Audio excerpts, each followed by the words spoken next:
ನಮಸ್ತೆ ಎಜಿ ನ್ಯೂಸ್ಗೆ ಸ್ವಾಗತ.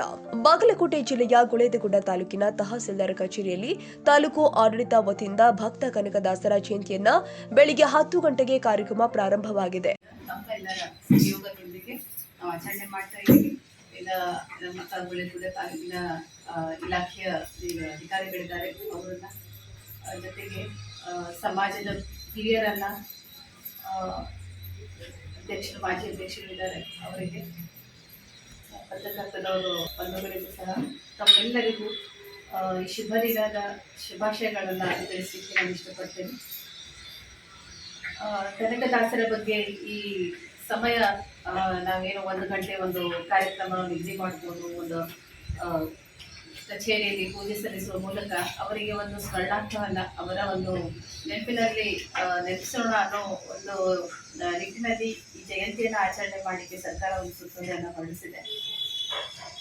ಯುವ ಪೀಳಿಗೆಗೆ, ಇಂದಿನ ಮಕ್ಕಳಿಗೆ ಇವರ ಕೀರ್ತನೆಗಳ ಬಗ್ಗೆ, ಇವರ ತತ್ವಗಳ ಬಗ್ಗೆ ಹೆಚ್ಚಿನ ಅರಿವು ಬರಲಿ ಅನ್ನೋದೇ ಇದರ ಮೂಲ ಉದ್ದೇಶ. ಯಾವುದೇ ಒಂದು ಸಮಾಜಕ್ಕೆ ಸೀಮಿತವಾಗದೆ ಎಲ್ಲರನ್ನೂ ಒಳಗೊಂಡು ಈ ಜಯಂತಿ ಆಚರಣೆ ಆಗಬೇಕು. ಎಲ್ಲ ಕಡೆಗೂ ಮಾಡ್ತಾ ಇದ್ದೀವಿ. ನಮ್ಮಲ್ಲೇನು ತಾವು ತಿಳಿಸಿರುವಂಥ ನಾವು ಮಾತುಗಳನ್ನು ಪರಿಗಣನೆ ನೋಡ್ತೀವಿ.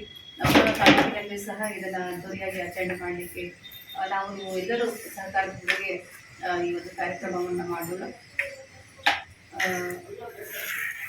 ಕನಕದಾಸರ ಒಂದು ಭಕ್ತಿ ಮಾರ್ಗವನ್ನು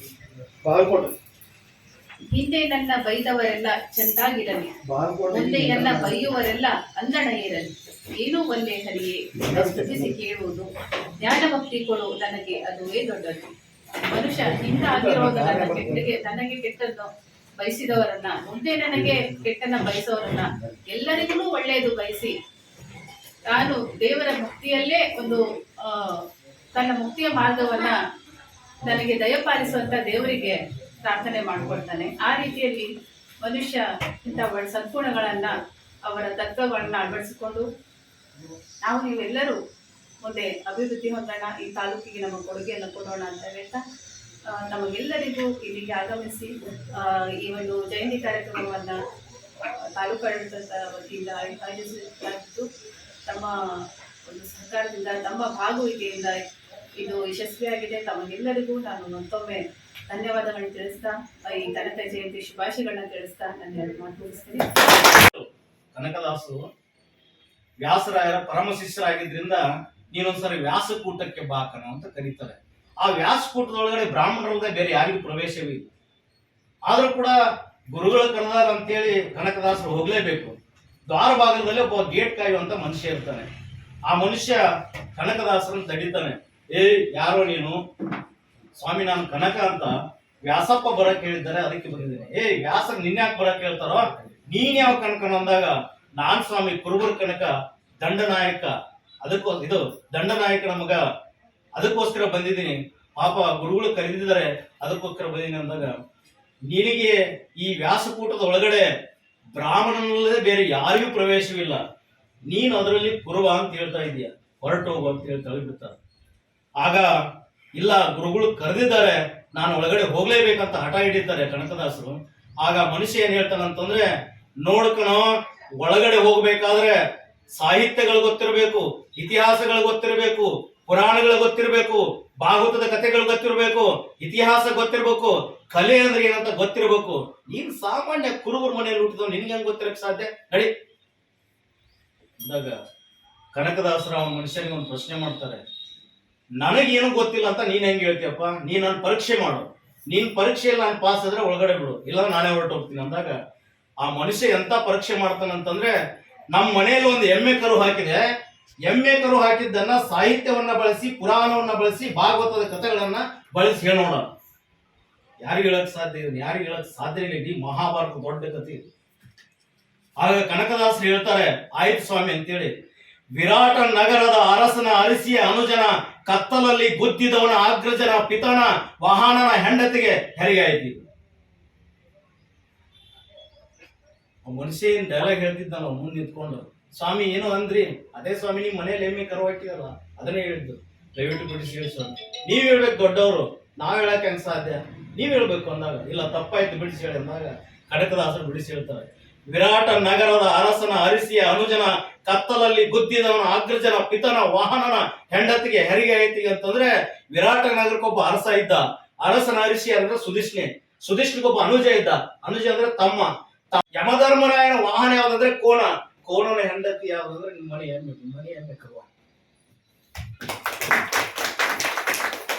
ಇಷ್ಟು ಅದ್ಭುತವಾದಂತ ಪರೀಕ್ಷೆ ಕನಕದಾಸರ ಜೀವನದಲ್ಲಿ ನಿರಂತರವಾಗಿ ನಡ್ಕೊಂತ ಬಂತು. ಒಂದ್ ದಿವಸ ವಾಯುವಿಹಾರ ಕೊಟ್ಟಿರ್ತಾರೆ ಕನಕದಾಸರು. ವಾಯುವಿಹಾರ ವಾಕಿಂಗ್ ಕೊಟ್ಟಿರ್ತಾರೆ. ಅಲ್ಲಿ ಸಣ್ಣ ಹುಡುಗ ಈ ತರ ಗುರುಕುಲದಲ್ಲಿ ಇರುವಂತ ಹುಡುಗ, ದಾಸ ಎಲ್ಲಿ ಹೊಂಟಿವ ಅಂತ ಕೇಳ್ತಾನೆ. ಪಾಪ ಕನಕದಾಸರು ಕೋಪ ಮಾಡ್ಕೊಳ್ಳೋ ಹೋಗಿಲ್ಲ ಅಲ್ಲಿ, ಆದ್ರೂ ಉತ್ತರ ಕೊಟ್ಟು ಹೋಗ್ಬೇಕು. ಯಾವನ್ನ ಹೆಂಡ್ತಾನೆ ಯಾವನ ಹೊತ್ಕೊಂಡು ಓಡೋದ, ಅವನ್ ನೋಡ್ಕೊಂಡು ಮತ್ತೊಬ್ಬ ಓಡೋದ, ಅವ್ರ ಅಪ್ಪ ನೋಡ್ಕೊಂಡು ನಾನು ಹೊಂಟಿದ್ದೀನಿ ಅಂದಾಗ ಅರ್ಥ ಆಗ್ಲಿಲ್ಲ ಅವರಿಗೆ. ಅವತ್ತು ವಾದಿರಾಜರು ಗುರುಗಳು, ಮತ್ತೆ ವಾದಿರಾಜರ ಮುಂದೆ ಆ ಹುಡುಗ ಕಂಪ್ಲೇಂಟ್ ಮಾಡ್ತಾರೆ. ನನಗೆ ಕನಕದಾಸರು ಬೈದು ಎಲ್ಲಿ ಹೋಗು, ಹೊರಗಡೆ ಹೋಗ್ಯಾರ. ಯಾಕೋ ಹಂಗೆ ಕೇಳಿದೆ ಅಂತ ಕೇಳಿದಾಗ, ಇಲ್ಲ ಸ್ವಾಮಿ ನಾನು ಕರೆಕ್ಟ್ ಆಗಿ ಹೇಳಿದೀನಿ. ಯಾವನ್ನ ಹೇಳ್ತೀನಿ ಯಾವನ ಹೊತ್ಕೊಂಡು ಅಂದ್ರೆ ಶ್ರೀರಾಮಚಂದ್ರನ ಹೇಳ್ತೀನ ರಾವಣ ಹೊತ್ಕೊಂಡು ಹೋದ, ರಾವಣ ಹುಡ್ಕೊಂಡು ಹನುಮ ಓಡೋದ, ಅವ್ರ ಅಪ್ಪನ್ನ ಹುಡ್ಕೊಂಡು ಹೊಂಟೆ ಅಂದ್ರೆ ನಾ ವಾಯುವ್ಯಕ್ಕೆ ಹೊಂಟಿದ್ದೆ, ವಾಕಿಂಗ್ ಹೊಂಟಿದ್ದೆ, ಅದಕ್ಕೆ ಹಂಗಂತ ಹೇಳ್ತೀನಿ. ವಾದಿರಾಜರ ಮುಂದೆ ಪ್ರತಿಯೊಂದು ಗುರುಗಳ ಮುಂದೆ ಕನಕದಾಸರು ಅದ್ಭುತವಾದಂತ ಸ್ಪಷ್ಟತೆಯನ್ನು ಕೊಟ್ಟು ಕೊಟ್ಟು ಕೊಟ್ಟು ಕೊಟ್ಟು ಜಗತ್ತಿಗೆ ಬೆಳಕನ್ನು ಚೆಲ್ತಾರೆ. ಅಂತ ಒಬ್ಬ ಭಕ್ತ ಕನಕದಾಸರ ಚರಿತ್ರೆಯನ್ನ ಇನ್ನೂ ನಾವು ಬಹಳ ಹಂಚಿಕೊಳ್ಳೋಣ ದೊಡ್ಡ ವೇದಿಕೆ ಮೇಲೆ ಮೇಡಮ್ ಅವರ ಜೊತೆಗೆ. ಅಧ್ಯಕ್ಷತೆಯನ್ನ ತಹಸೀಲ್ದಾರ್ ಮಂಗಳ ಎಂ ಮುಖ್ಯ ಅತಿಥಿಯಾಗಿ, ಕೃಷಿ ಇಲಾಖೆ ಅಧಿಕಾರಿ ಆನಂದ ಗೌಡರ್ ಹಾಗೂ ಪಿಎಸ್ಐ ಸಿದ್ದಪ್ಪ ಯಡಹಳ್ಳಿ, ವಿಶೇಷ ತಹಸೀಲ್ದಾರ್ ಮಹೇಶ್ ಗಸ್ತಿ ವಹಿಸಿಕೊಂಡಿದ್ರು. ಕನಕದಾಸರ ಭಾವಚಿತ್ರಕ್ಕೆ ಪೂಜೆ ಸಲ್ಲಿಸಿ ಪುಷ್ಪ ಆಚರಣೆ ಮಾಡಿದ್ರು. ಗುಳೇದಗುಡ್ಡ ತಾಲೂಕಿನ ಸುತ್ತಮುತ್ತಲಿನ ಗ್ರಾಮಗಳ ಮುಖಂಡರು ಯಲ್ಲವ ಗೌಡರ್, ಮುಖೇಶ್ ಹೂನೂರ್, ರಮೇಶ್ ಬೂದಿಹಾಳ, ಗೋಪಾಲ ಜಕ್ಕಪ್ಪನವರ್, ನಿಂಗಪ್ಪ ವಾಲಿಕರ್, ಜಗದೀಶ್ ಹಿರೇಗೌಡರು, ಮಲ್ಲು ಹುನಗುಂಡಿ, ಫಕೀರಪ್ಪ ತಳ್ವಾರ್, ಲೆಂಕಪ್ಪ ಹಿರೇಕುರುಬರ, ಗಣೇಶ್ ಬೆಳಗಲ್, ದ್ಯಾವಪ್ಪ ಮಾಗಿ, ಕವಡಿಮಟ್ಟಿ, ಕಿರಣ್ ಸಲಕಿ ಭಾಗವಹಿಸಿ ಆಚರಿಸಲಾಗಿದೆ. ಕನ್ನಡಿಗರ ಮೆಚ್ಚಿನ ನಿಮ್ಮ ಎಜೆ 24/7 ನ್ಯೂಸ್ ಕನ್ನಡ ವಾಹಿನಿ ಇದೀಗ ಟಿವಿಯಲ್ಲಿ ಲಭ್ಯ. ಒಂದು ವೇಳೆ ನೋಟಿಸ್ ಕೊಟ್ಟಿದ್ರೆ ವಾಪಸ್ ತಗೋತೀವಿ. ಇವತ್ತು ವಕ್ಫ್ ಪ್ರಾಪರ್ಟಿ ಅಂತೇಳಿ ಬರ್ತದೆ ಅಂತ ಹೇಳಿದ್ರೆ ರೈತರು ಬೀದಿಗೆ ಬಂದ್ರೆ ಏನ್ ಮಾಡ್ಬೇಕಾಗತ್ತೆ? ಯಾರು ವೋಟ್ ಹಾಕಿಲ್ಲ ಅಂದ್ರೆ ಗ್ಯಾರಂಟಿನೆಲ್ಲ ಸ್ಟಾಪ್ ಮಾಡ್ಬಿಡ್ತೀವಿ.